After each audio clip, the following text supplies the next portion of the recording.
morning, Helena. How are you today? Good morning. I am really well, thank you. How are you doing? Yeah, really well. Thank you so much for joining The Power Within this morning. I think it would be great to get a better understanding of the type of work that you do with your clients and the type of coach that you are. So I understand that you are a transformational coach. So can you just tell us a little bit more about what it is that you do? Absolutely. And there are so many different types of coaches out there. But basically, we all do the same kind of thing, just with different modalities. So I use one-to-one conscious coaching in my work with clients. I also use a lot of somatic coaching. So I work from the body up, and I'm getting clients to have a look at really how their beliefs have ended up shaping their bodies in my coaching as well. And I also bring in advanced hypnotherapy. So I'm trained in a modality called rapid transformational therapy. And so I also incorporate that with many of my clients. So it's a mix of all of these things. So rapid transformational therapy, that is what Marissa Peer is famous for. Is that right? Absolutely. Yes. And you trained with her. I did. Yes, I did. And she's wonderful. So for anyone out there who hasn't heard of Marissa Peer, just go online and Google her name and you will see loads of stuff on YouTube, etc. She's done so many videos, but she basically created a modality called rapid transformational therapy, which brings together many different modalities in one methodology. Mm-hmm. And so I bring that to my clients. And for me, it really filled a gap in my coaching, because I kept getting to these root beliefs that my clients had. I'm not enough. I'm not lovable enough. I'm not smart enough. Things aren't available to me. And I was getting to those. And there was a point, it was a big jump for clients then to be able to overcome these core beliefs. So by including the rapid transformational therapy in my work, I can help clients through hypnosis as well, which is a faster way I've found to be able to actually work with these core beliefs, which sometimes aren't supporting us. So what is rapid transformational therapy? Because I probably would say most people don't actually know what it is. Yes, no, most people don't. Pretty much all of my clients who come to me, that is rapid transformation. Yeah. So it's a hybrid mixture, and it incorporates, and I am going to say some acronyms, so apologies for people that don't know about these, but NLP, CBT, psychotherapy, and then advanced hypnosis as well. So it includes all of these different modalities together, and I take people through a process. So I always use it in combination with coaching. Mm-hmm. So we do some of the groundwork first to work out really what's important to my clients and what they want to get out of working together, and some of the key challenges which may come up as we move through the process.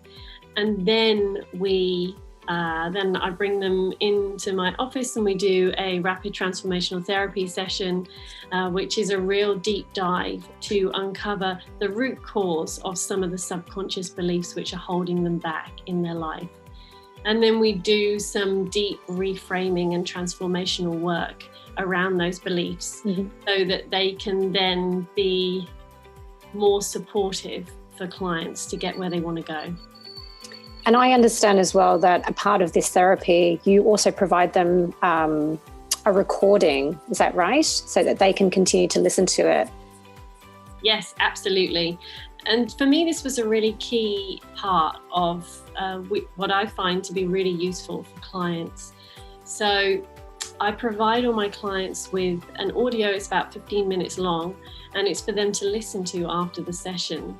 And it really rewires into the subconscious all of these new beliefs and behaviors which are going to support them. So it is personal, tailor-made for them with whatever they're going through.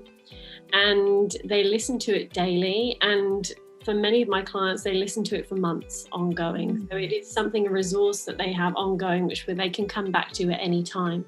But it works on the premise that if we want to change some of our beliefs and behaviors, we actually need to do some rewiring in the brain. So you talk about wanting to change some of these behaviors and these patterns. I mean, is this something that people have over the years developed and it becomes a bad habit, or is this something that happens to us as a child? Yeah, great question.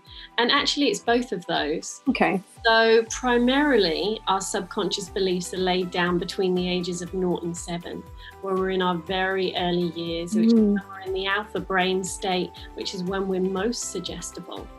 And nature makes it this way so that we can download all of the rules that we need to become a functional member of society or a family.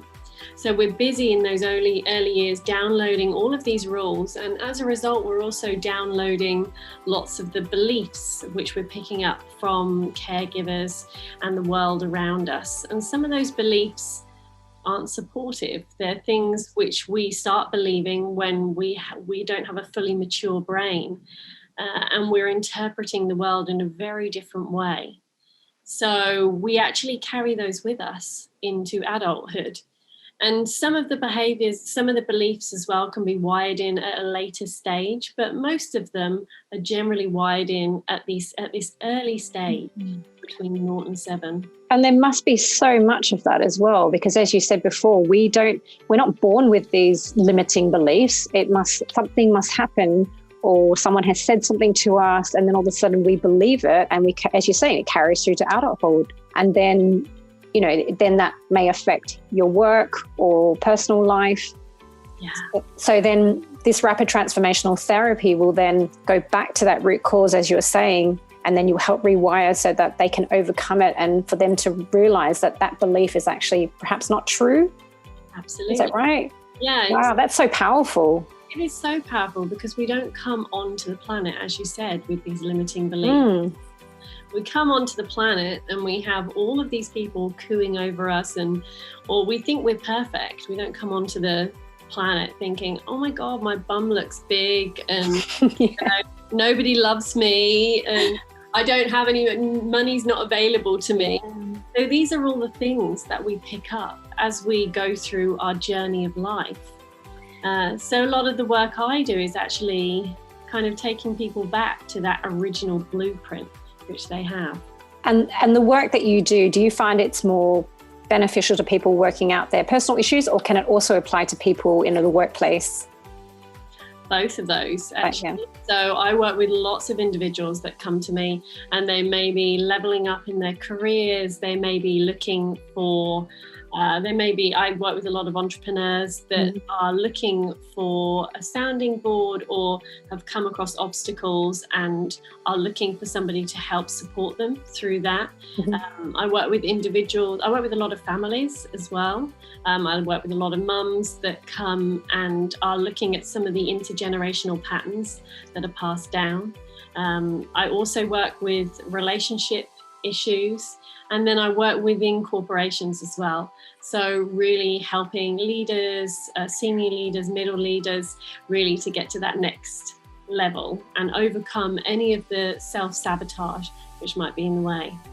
Great. That sounds really powerful, as I said before, being able to help people in discovering the root cause, because I think so many of us do the things that we do and not realize where it comes from. Yeah, absolutely. And that's the whole premise of this work. For example, you have I work with people who they may be trying to deliver a really big project at work, and yet they have these consistent self-sabotaging behaviors which come up. They're doing happy hour, or they're binge watching Netflix, and actually it's to do with these subconscious beliefs that they're running in the background.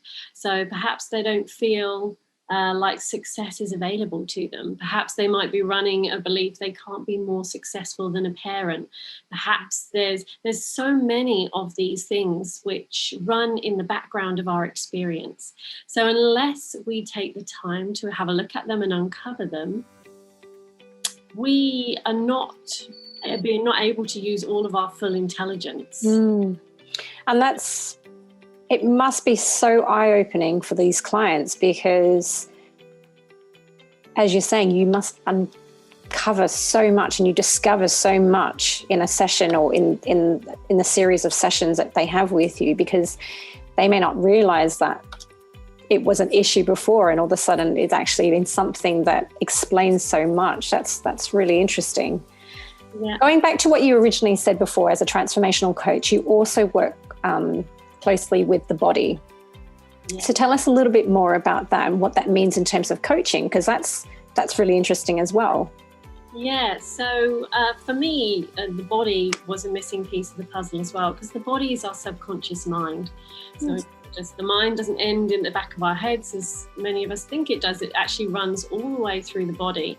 And so our beliefs can actually even shape the structure of our physique and how we interact with other people. We may find that if we're timid, we may shrink into our from our current form and not take up our full width or our full height.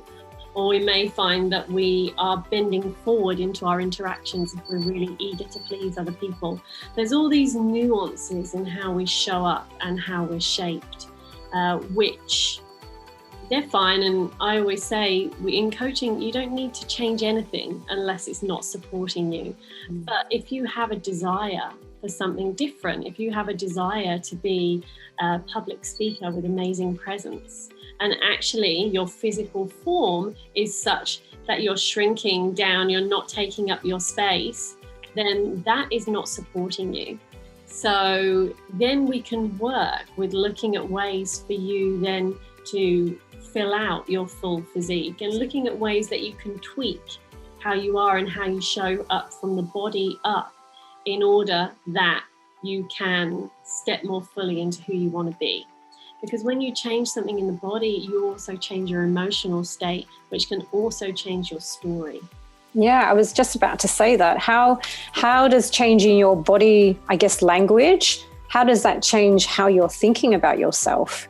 Well, if we just try something here, see what emotion comes up for you. If you kind of like shrink your shoulders in, cave your chest in, looking down, see what kind of emotion comes up for you when you're in this place. Just feel quite small. Yeah. And then if you think about opening up, so opening up the collarbones, okay, sitting up into your full height, making sure that you are looking at the horizon, okay, eyes a little bit softer. What emotion is generated for you from this place? Just feel a lot stronger, confident. Yeah, that's incredible. Just in those few seconds, you can see how the body shaping is impacting even those emotions for us. And it's such a small movement too. Yeah. Like even correct me if I'm wrong about this, but what you're saying is the way that you hold your body or portray your body can actually trick your mind into thinking something different. Like even if you felt a little bit timid or intimidated by a situation, if you hold your chest up high and you walk in confidently, you're going to trick your mind that you are confident. Yeah. And when you say trick, I think maybe trick's not the right word.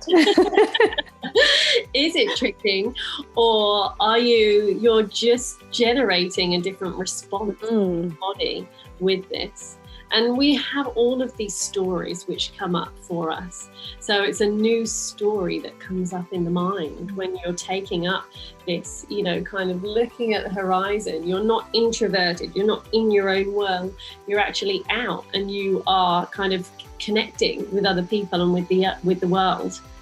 And is this something that you would ask your clients or encourage your clients to practice every day? Yes, I do. Yes, because it all works through repetition, unfortunately. I have not found a magic wand for change. As much as all of us want me to, there is hard work involved. And whether that is listening repetitively to a recording, which I give my clients, or whether it is setting a timer on your phone so that 5 times a day you're creating a new habit in the body, a new way of being, so that you can generate this emotion that you want to feel. in order for you to get the results that you want. So whether it's either of those things, it is still repetition. So what are some of the results that you've seen from your clients? What are some of the transformations? You must have quite a few stories to tell. Yeah, I do. And it's why I do the work I do. And it is the best part of my job, is hearing from my clients with their wonderful stories. So let me just give you an example of somebody last week, actually, who came to me, somebody that I've been working with for about 3 months. And he came to me originally because on the outside, he was incredibly successful. So he had a wonderful job. He had a lovely family. He had a beautiful house. By all looks, he would have had the perfect life, but there was something which was not in alignment with him. And so he reached out to me because he was looking to work out what that was. He was being offered the next role up at work, which would have been a really, really big promotion. And there was something inside him which was just feeling that perhaps there was a contraction in him, and he was feeling perhaps that wasn't what he should be doing. We all have these little signs, don't we, throughout our lives, where we're just being nudged. Is this for you? Is this for you? Is this the right way? And so we did some really deep work together, and we looked at his values and his identity, and we did some work in hypnosis. And out the back of it, he found some really deep beliefs for him, where he realized that what he was striving for wasn't actually what he wanted, that all of his life he had been trying to push harder because he had some underlying beliefs that he wasn't enough. And so once we uncovered this together, he was able to really step in and embrace life on his terms. So he went out and he bought a whole new wardrobe of clothes. He signed up for golf lessons, which he had been procrastinating about. He took on an entrepreneurial venture on the side, which he just hadn't felt he had the time or the courage to step into that space. And he really started living his life with a new sense of passion and joy. Yeah. It sounds like there's a real spring in his step now. Yes. Yeah. Yeah, I checked in with him just a few days ago, and he absolutely does. He's like, he's a changed individual. And as he puts it, he's found his North Star. That's really lovely. I was just going to say that at the Power Within, we have a Pursuing Purpose series where we interview people who have found a purpose. And the purpose doesn't necessarily mean it has to be like a full-time job. It could be something that's like a side hustle or a hobby that they do, or a charity or an organization that they're involved in. But it's something that they feel like it fills that gap. And so it feels like for him, he had all this success, family, everything else, but there was obviously something missing, whereas now he's just filled this gap. And it could purely just be the fact that he just wants to play more golf or, do something that he absolutely loves to do. But you need to I feel like sometimes when you have a really stressful job, you need to find that nice balance where you do more of the things that you love so that the stress doesn't become too much and unbalanced. Absolutely. Yeah. I think for him that he needed to feel enough exactly as he was. He actually realized that getting that next promotion up wasn't going to provide that for him. So it allowed him to let go, in a way, let go of the things which really weren't serving him and embrace everything which was going to bring him more joy. What a beautiful story. I bet you he's happy that you came along in his life. Yeah, and we'll probably keep working together, actually. Yeah. What I find with lots of my clients is that we go through some work together, and then sometimes they want to take a break, and then they come back when it's their next stage to kind of level up in whatever they're doing. Of course, because nobody stays in the same place. You're always moving, or it could apply the coaching that you do with your clients. It can apply to different aspects, as you were saying. So it can be personal, it could be professional, or even different stages of your career, transitional. Absolutely. Great. Well, thank you so much for talking to us today. It's been really, really interesting, and I hope we can speak again soon. Yeah, lovely to speak to you too. Thanks so much, Helena. Bye. Bye.